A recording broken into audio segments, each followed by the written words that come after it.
I stood in the dimly lit corner of the ballroom, observing the couple gracefully swaying on the dance floor. Their intense gaze and intimate embrace drew the attention of everyone around them. The woman's movements, pressed against her partner's solid frame, exuded elegance and poise. It was a captivating sight, yet my emotions were far from admiration. The woman dancing so intimately with her boss was my wife of 11 years. Watching them, I felt a surge of anger and humiliation. This wasn't the first time we attended her company's annual banquet, but it was the first time I witnessed such a blatant display of affection between them. As they danced, I noticed others in the room looking around, expecting some sort of reaction from me. After a few dances, they retreated to a table, where my wife continued to gaze at him with a longing look that used to be reserved for me. I couldn't shake the feeling of betrayal and disappointment welling up inside me. I couldn't help but think, it's only a matter of time now. The tension between us had been building for months, and I knew that this situation would eventually reach its breaking point. Despite my efforts to salvage our marriage, my attempts had been met with rejection and indifference from my wife. Feeling defeated, I wandered back to the bar and struck up a conversation with Mary Ann, one of my wife's colleagues. I tried to maintain a facade of nonchalance, asking about her enjoyment of the party while silently grappling with my inner turmoil. Me too. Hey, I haven't seen Jason's wife tonight. Did she make it? I tried to sound casual, masking my curiosity. She always dresses so elegantly and is a joy to chat with. Oh, didn't Kells mention? Jason served her with divorce papers today. I guess she had been neglecting her wifely duties, Mary Ann replied, her words tinged with a hint of gossip. I seized the opportunity, knowing Mary Ann was a few drinks in and not likely to think much about what she was saying. No, I guess not, being a Friday night and all. We came here right after I got home from work, and we haven't had a chance to gossip, I lied smoothly, concealing the fact that we had actually taken the afternoon off to prepare for the evening. Refilling my drink, I also grabbed a glass of white wine for Kelsey before approaching the table where she and Jason stood, engrossed in each other's company. Kells, I got you a glass of wine, I announced, extending the glass towards her. She jumped slightly, startled by my sudden appearance. Oh, you startled me, she said, taking the glass with a grateful smile. Thank you, hon. As we stood there, the atmosphere grew increasingly uncomfortable, with others avoiding eye contact and finding distractions elsewhere in the room. It was nearing 1 a.m., and most of the guests had already left, but Kelsey seemed reluctant to end her conversation with Jason.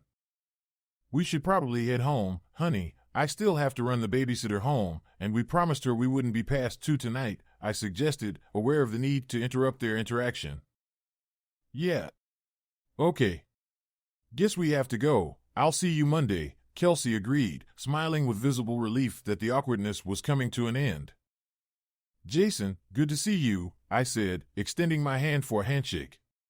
He reciprocated, exerting a firm grip, but I could sense the arrogance and deceit in his eyes. With a subtle increase in pressure, I held his gaze before he eventually released my hand.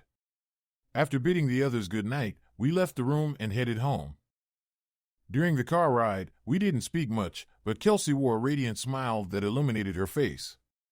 Once home, she went to check on Caitlin, our 9-year-old daughter, while I settled payment for the babysitter, Brittany, before driving her home. Upon returning home, I found Kelsey already asleep in bed.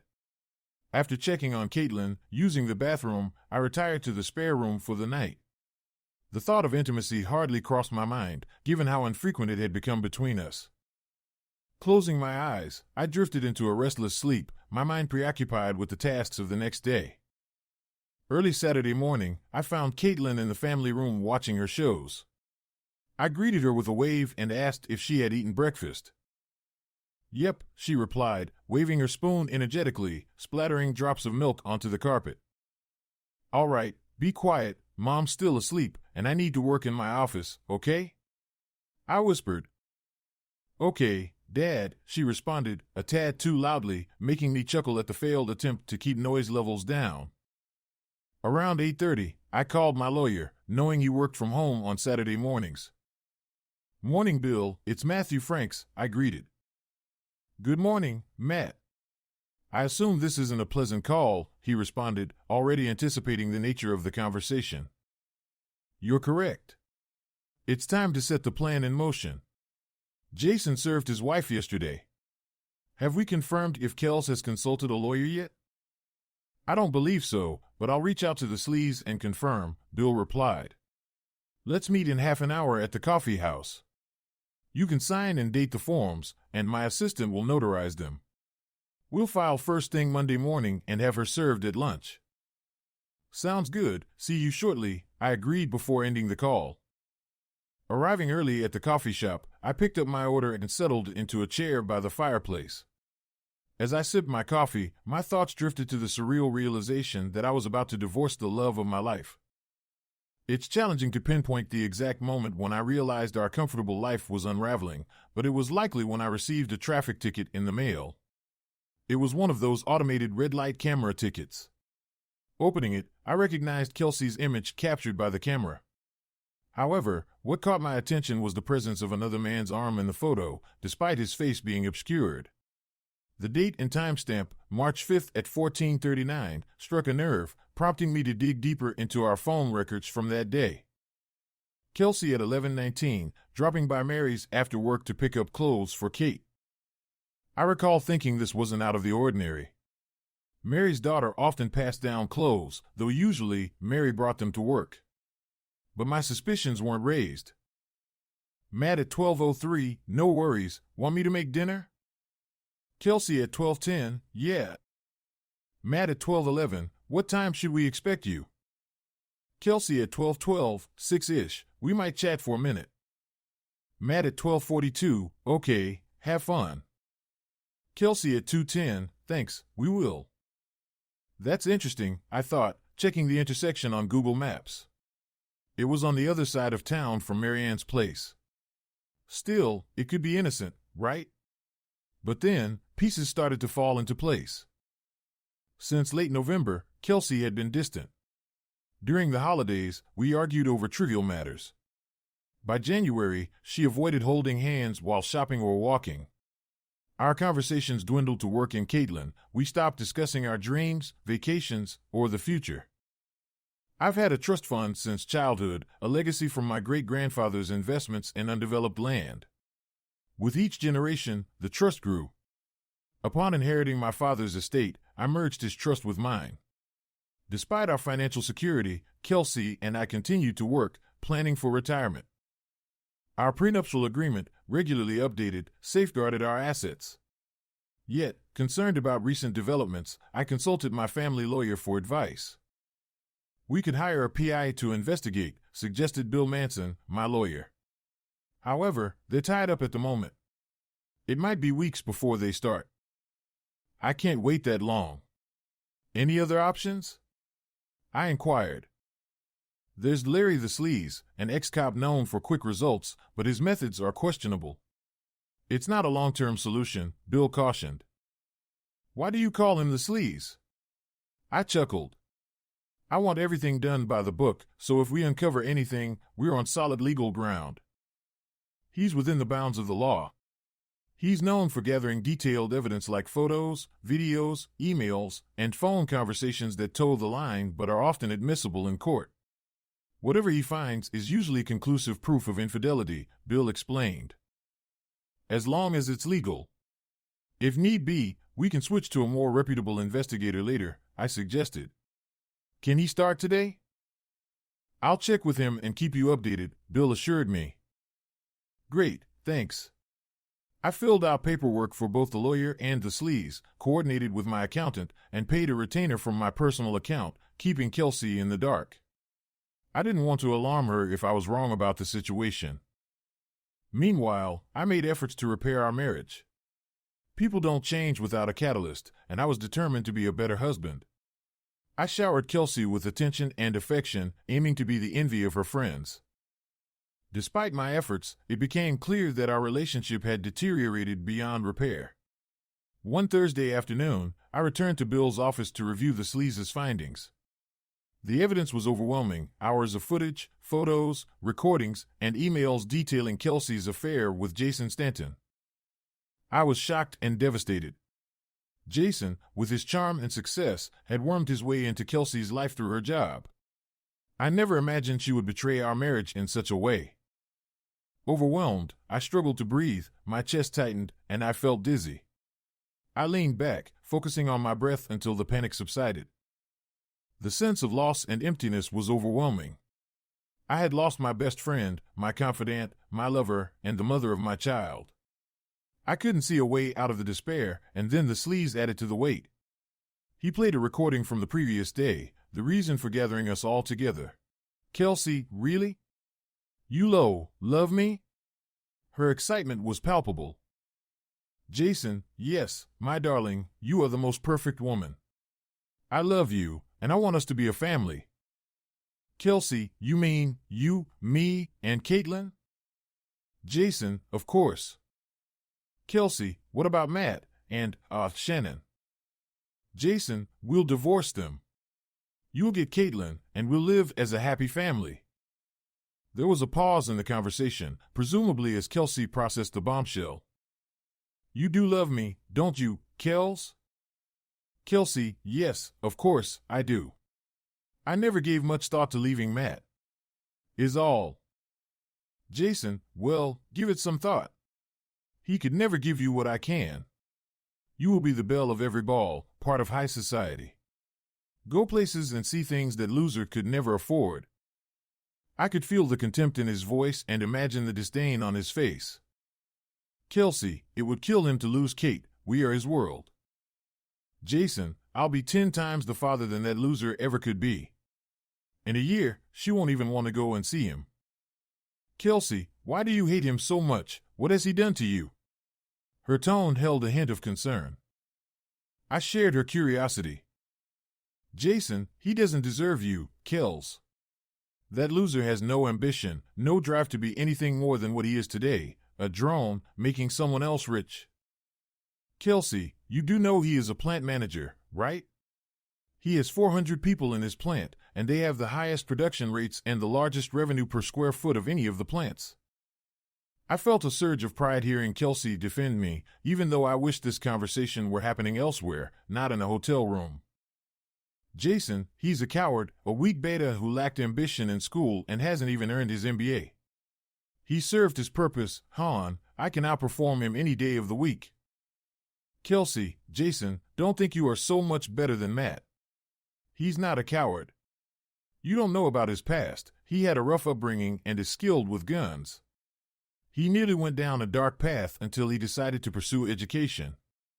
That's why he didn't go to college right after high school. She sounded almost proud now. Kelsey, he's stronger and tougher than you think. Please promise me you won't resort to violence. I wouldn't want either of you hurt, him for Kate's sake, and you for mine. But I'm not in love with him anymore. I wish I were, but you have replaced him as my man, my love. She paused, contemplating, how would this work, and when? Jason, we'll divorce them simultaneously. I need to settle a few things before serving Shannon. With her mental health issues and our lack of intimacy for a year, it won't be difficult to finalize. I'll split everything 50-50, and she won't put up much of a fight. Kelsey stood defiant, insisting, okay, but you have to file on Shannon before I'll even see a lawyer. It seemed she was trying to safeguard her current comfortable life, even at the expense of her true love. Jason responded crudely, deal, now come here woman, your man needs his dick sucked. I requested the tape to be turned off at that point, not wanting to hear any more. I turned to Bill and asked, how do I handle this? You strike first, Matt. But what if she changes her mind? They rarely do, Mr. Franks. I'm afraid they are beyond the point of being swayed by anything you do or say, Bill explained. Taking a closer look at the sleeves, I realized he was not what I expected, clean-cut, athletic, and well-dressed. Despite his nickname, he seemed genuinely concerned and disgusted by what he had witnessed. Would you even want her back after all this? Larry interjected. You're probably right, Larry. I addressed Bill, give me a day or two to decide, and I'll call you, okay? Sounds good, Matt. Can I start drafting the documents, and we can fill in the details later or discard them entirely if you prefer? Yes, let's do that. As Larry and I left, he handed me his card. Here's my personal number, Matt. In case you ever need me. Please call me Matt. Thank you. Matt, if you decide to seek revenge, I know some people who could help. They call me Larry the Sleaze for a reason, he said with a smirk. Chuckling, I replied, good to know, Larry. I'll keep that in mind. Seriously though, thank you for the offer. I don't think I could do that to Kells, but it's comforting to know I have someone to turn to if I change my mind. Larry nodded and waved as he walked to his car.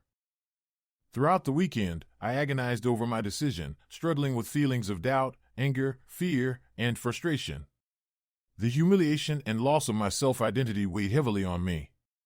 I fretted about Caitlin's future and felt a surge of anger at the thought of Jason raising my daughter. As I sat on the back deck on Sunday morning, nursing a headache, it dawned on me that this was likely inevitable, regardless of my actions. I had already lost my wife and family. What mattered now was how I would handle the situation. The old saying, lead, follow, or get the hell out of the way, resonated with me. I wasn't ready to follow or step aside, so I had only one choice, to lead. On Monday morning, I contacted Bill. Good morning, Bill. It's Matt Franks. Morning, Matt. Have you made a decision? Yes, I have. I want you to finalize all the necessary documents and include the legal evidence Larry obtained. Split everything evenly at 50/50ths, I said, pausing briefly. Do you think we should sell the house? Yes, we used a loan from my trust fund to purchase it, so we've been paying ourselves back. We'll divide any equity, but I want to recover the full loan amount and the interest we've paid over the years. It's a win for me, I explained. Also, allocate $200,000 from my trust for Kelsey as compensation for her services. It might soften her stance if she knows she won't leave empty-handed. I'll seek primary custody of Kate, though I know it'll be tough. Maybe Larry can dig up some dirt on Jason to undermine his suitability as a father. I've heard rumors about his college days, see if there's any truth to them. If we face resistance, prepare a generous shared custody plan as a backup. I also want to sue Jason for alienation of affection and involve his wife, Shannon, in a legal capacity. Prepare divorce proceedings for her based on adultery and make it contentious. We can serve them together for the alienation suit, but it's unlikely to go far. I'll need Shannon's cooperation for a contract, though. Understood. I also want to sue Kelsey's company for allowing her affair with her boss. There might not be a morality clause, but it's shady business. He's her direct supervisor. Let's see what comes of it, even if it's just shaking things up. Matt, this will be costly, especially if contested. I know, but I'm prepared to use my trust to ensure they don't benefit unfairly. As my father used to say, anytime you involve a lawyer, you're negotiating the price. I'm willing to pay. Bill chuckled. He sounds like a wise man. Remember, you don't have to give Kelsey anything from your trust. The prenup covers it. I know, but I've thought it over. Leaving her destitute might make her more cooperative, and she's contributed to protecting it over the years. We both saw it as our retirement fund. I believe giving her a financial edge over Jason will help her independence once she's on her own. She deserves more, but I refuse to give that cheating bastard Jason any more of my life. My wife should be enough. The anger bubbled within me as I spoke, envisioning Jason taking over the life that was meant to be mine. Despite Kelsey's lack of reciprocation, I aimed to treat her fairly. I found solace in knowing that Caitlin would understand my actions in the future when she comprehended how our family fell apart. One last thing, Bill, hold off on filing. I want everything prepared meticulously and ready to go. I prefer to wait for her to initiate the divorce proceedings. This way, I can spend more time with Kate in our family home until the last possible moment when I can't bear it any longer. Understood. We'll leave it undated and not notarized until you're ready. I work from home on Saturday mornings, so if things fall apart over the weekend, give me a call. We won't be able to file until Monday, but we can have someone ready to serve them the same day. Good, it's settled. After bidding farewell, we hung up. I retrieved Larry's card from my pocket and dialed his number. Larry, it's Matt Franks. How are you? I'm good, he responded. Ready for some sleazy fun? Well, sort of, but I need you to wait for my signal, okay? No problem, Matt. What's the plan? Can we meet in person? Sure, give me an hour. How about Duncan on 6th? Sounds good, I agreed. I arrived early and waited for Larry to join me. After grabbing some coffee and snacks, he sat across from me. I need you to compile all the incriminating evidence, photos, videos, recordings, everything you have. We need to find a way to get it to Shannon Stanton anonymously, maybe through email? Sure thing. I know someone who works on the dark web, Larry offered. Is that all? What about posting the videos to a porn site or sending the evidence to her parents or coworkers? Larry's suggestions were sleazy, but effective. No, I want Kels to still be able to face the town. I don't want her so humiliated that she leaves town with Kate, and despite everything, I still care for her. Even if she doesn't love me anymore. I slid an envelope with $5,000 cash across the table. This should cover it, but let me know if you need more. Larry thumbed through the cash and looked up. $3,000 would be enough, he suggested honestly. Keep the rest as a retainer. I may need your expertise later. And hold onto the file until I give you the go-ahead. I want them caught off guard, and I have my reasons for letting them make the first move. Oh, and can you gather information on his wife's medical history? It might be relevant later. And did Bill ask you to look into Jason's college days? I'm searching for anything useful for a custody battle. Larry nodded, making notes in his notebook. We finished our coffees and engaged in casual conversation about Larry's former career as a cop and potential mutual acquaintances. After bidding farewell and shaking hands, we went our separate ways. Fast forward 3 months, and reality snapped back as Bill, his assistant, and Larry arrived. So, it's go time, huh? Bill remarked as we all took our seats. Yep, sounds like it. Larry, any updates on whether Kels has consulted a lawyer yet? I inquired. Not that I'm aware of. I did a quick search of her emails after Bill called, but didn't find anything mentioned. I'll delve deeper today and we'll have a clearer picture by Monday morning, Larry replied. La la la la, I didn't hear that. Bill interjected humorously, covering his ears with his fingers. I can't know these things, Larry. Larry grinned and winked at me in response. What about Jason? Any skeletons in his closet? I asked optimistically. Yeah, he was investigated along with his fraternity, something related to date rape, drugs, and underage girls at parties. I've obtained copies of everything and passed them along to Bill, Larry disclosed. Bill nodded, confirming, I've got them in case we need them for the custody hearing. As Bill's assistant notarized the documents we'd been meticulously preparing for months, I addressed the group. Larry, could you find out which lawyer Shannon Stanton has hired? Let Bill know, and if the lawyer seems competent, we can share our legal file with him, I instructed. What if he's not up to par? Bill inquired. In that case, we'll find a way to connect Shannon with you, but I prefer to handle this the right way. Larry, I don't think we need to send her the incriminating evidence, I said, glancing at Larry, who nodded in agreement as he sipped his coffee, while Bill looked on, alternating between us. Bill, can I collect the documents on Monday afternoon? I'll personally deliver them to Kels and inform her of the situation. Then, can you arrange for her official service on Tuesday? I continued. Bill nodded in understanding and instructed his assistant to prepare the filings and arrange for a server for Tuesday. And regarding Jason and his company, let's have them served on Tuesday afternoon. Since Shannon will soon be informed, we can remove her from the alienation suit. Bill, you can share the file with Shannon's lawyer on Monday afternoon, provided he doesn't disrupt my conversation with Kels Monday night.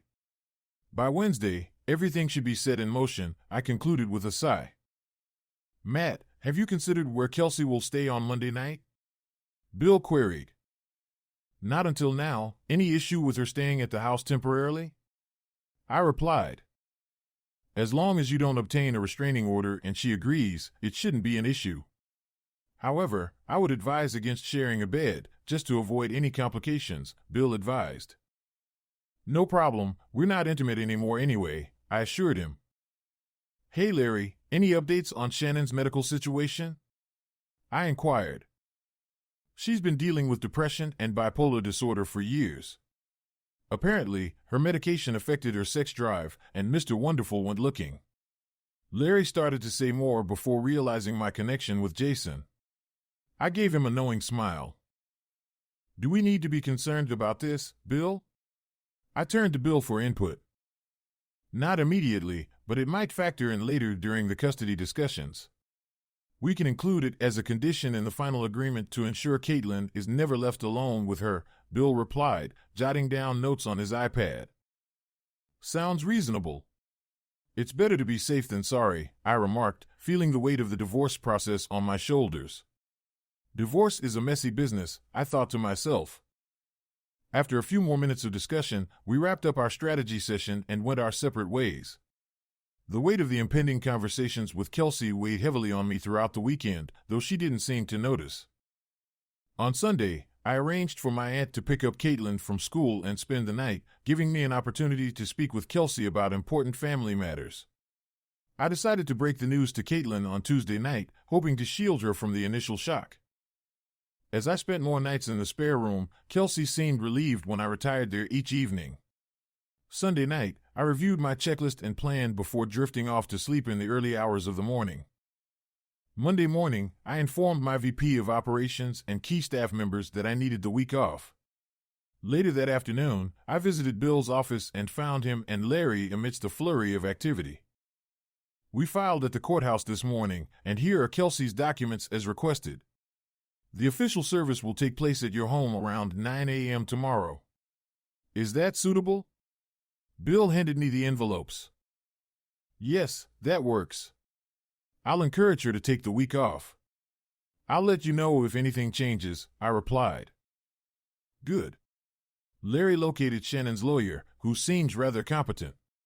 We shared our files with him, and he's eager to proceed. He's considering a countersuit for adultery and aiming for more than a 50-50 asset split.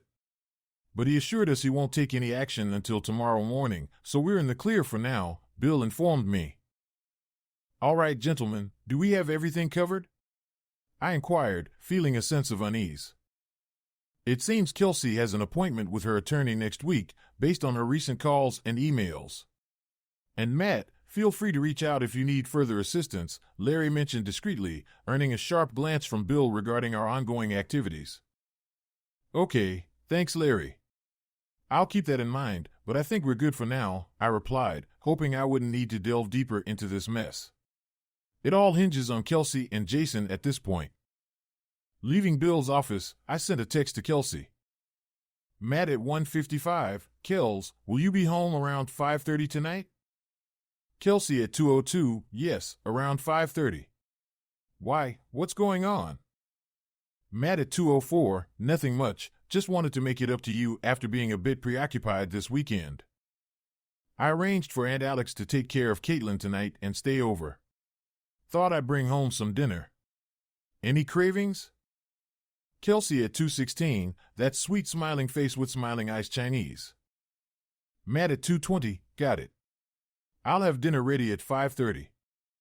Feeling somewhat guilty for setting her up like this, but it wasn't out of the ordinary for me to go the extra mile lately.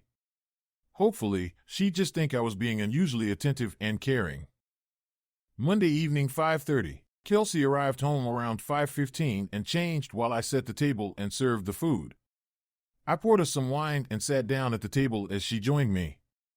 We engaged in light conversation while eating, and she seemed oblivious to what was about to unfold. How does the rest of your week look? I asked as our meal came to an end and we pushed around the remaining food on our plates. It's pretty light. Did you want to make any plans? She inquired, giving me a sideways glance. No, I thought you might want to take the week off after our discussion, I said in a neutral tone, attempting to suppress any emotion. Why would I do that? She questioned. I know, Kels. I began, placing the envelope on the table in front of her. She glanced at it before taking a sip of her wine. I know about your plans to file for divorce with Jason. She choked a little on her wine, her eyes widening as she looked at me with a blank expression. I could see her mind racing, trying to process how I found out or what she could do to mitigate the situation. "What divorce?" she finally managed to say. "The one you're discussing with a lawyer next week, and the one Jason already filed for with Shannon. I know you're in love with him and planning to leave me with Kate," I stated calmly. Opening the packet of evidence, I slid some photos towards her. Her eyes filled with tears as she picked them up, her emotions overwhelming her. "I'm so sorry, Matthew. I never wanted any of this to happen. I don't know what else to say." She trailed off, her gaze fixed on the table. "I understand, Kels. I've been aware of your plans for quite some time now. I've had some time to come to terms with it all. I'm deeply disappointed and hurt," I admitted, pausing briefly to gather my composure and control the anger simmering within me. "But what I really need to know is, did I do something, or fail to do something, that led you to Jason? Let's take a little break. If you like stories like this, then subscribe to my channel." Continuing the story. "Oh God, no," she exclaimed, meeting my gaze briefly before averting her eyes to the table, likely overwhelmed by guilt and shame. It just happened. You didn't do anything to drive me away.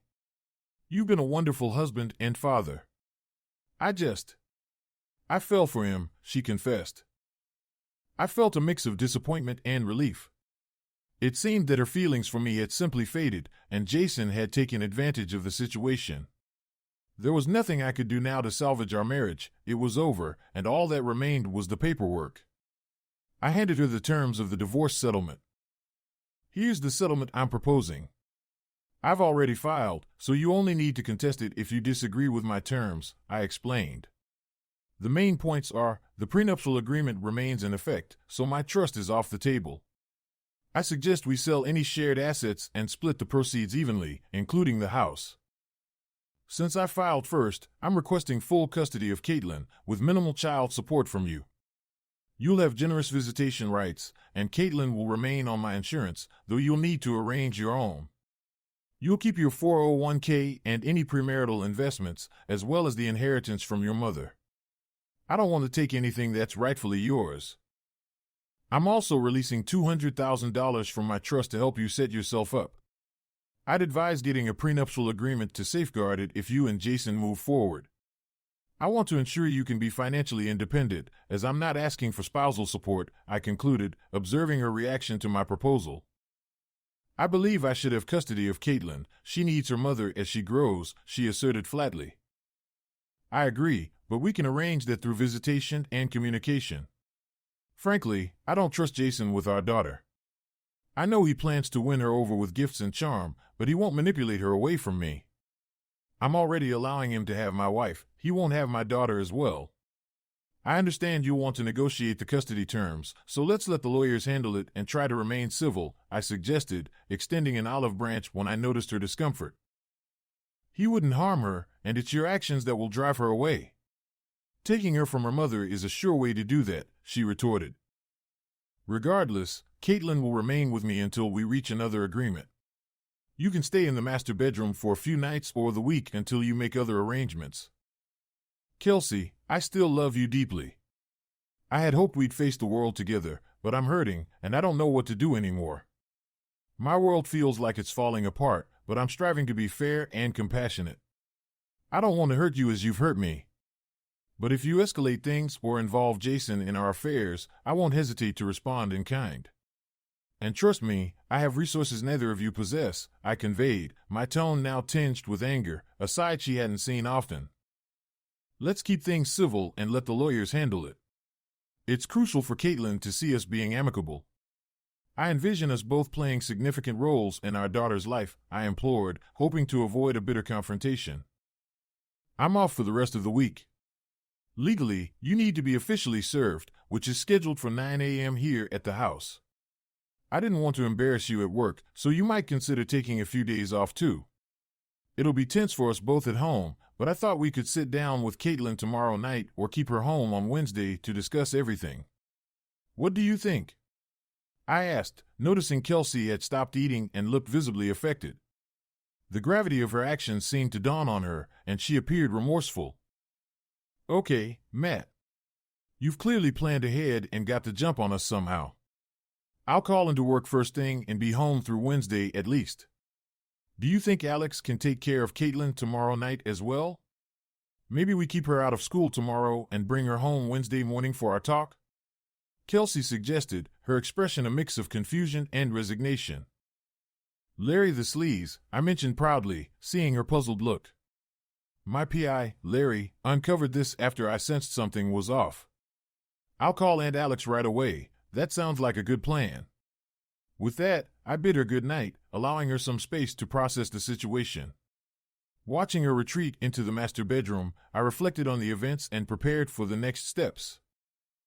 I phoned my aunt, explaining that we had a family matter to attend to, and she kindly agreed to keep Caitlin for another night, dropping her off mid-morning on Wednesday.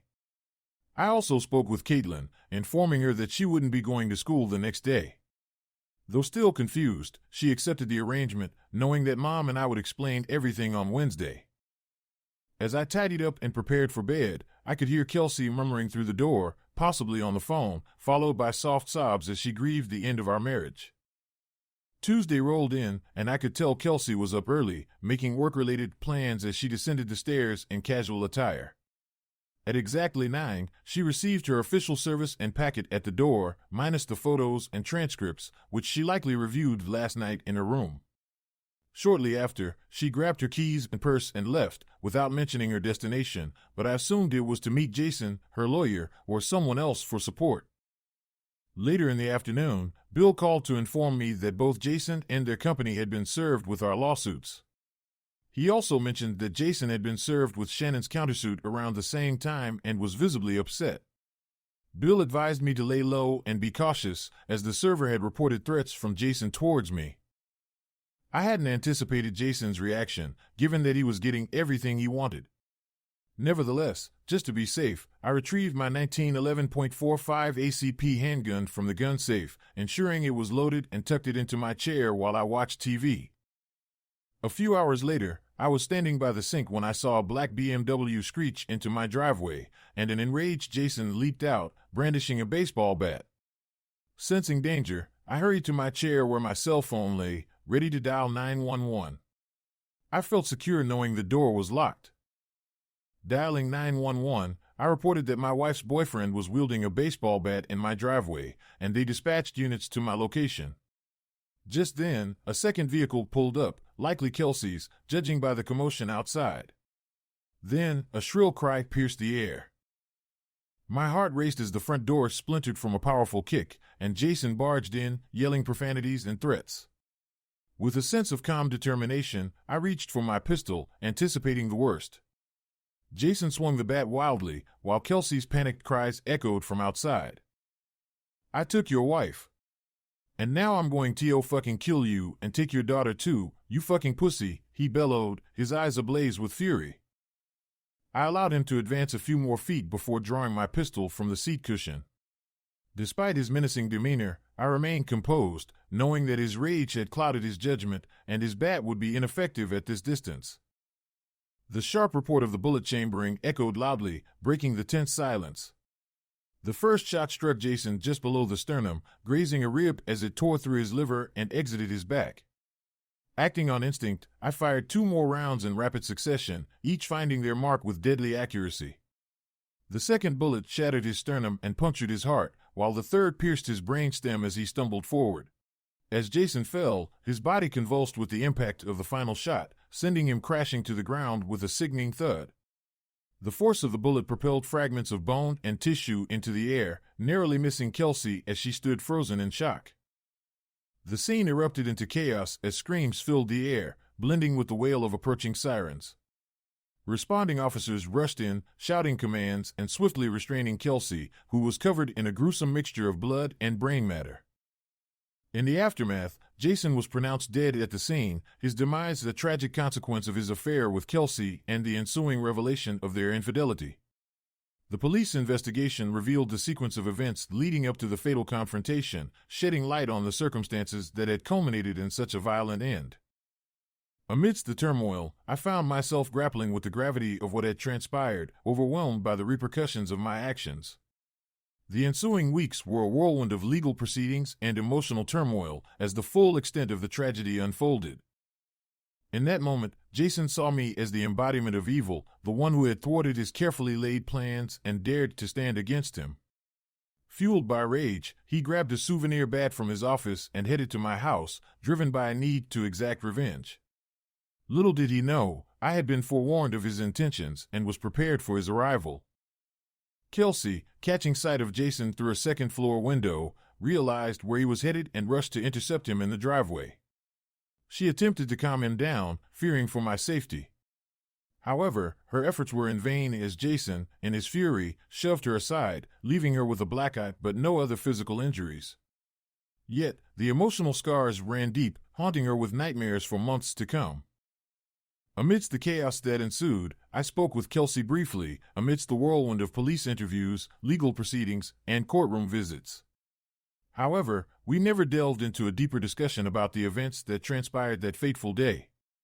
The ordeal left Kelsey shattered, losing her husband, lover, and daughter in a matter of hours, leaving her a mere shadow of her former self. Following the divorce, Kelsey remained for a short time before disappearing without a trace.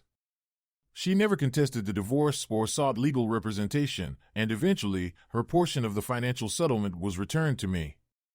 Despite attempts to maintain contact, Kelsey's addiction to painkillers and narcotics led her down a path of isolation and despair, leaving her jobless and destitute. For Caitlin and me, life moved forward. We sold the house, bought a new home, and sought solace in counseling to cope with the trauma. It took time for both of us to heal, but eventually, we found stability and happiness. I cautiously ventured into the dating world and found a loving partner in Joe, who embraced Caitlin as her own.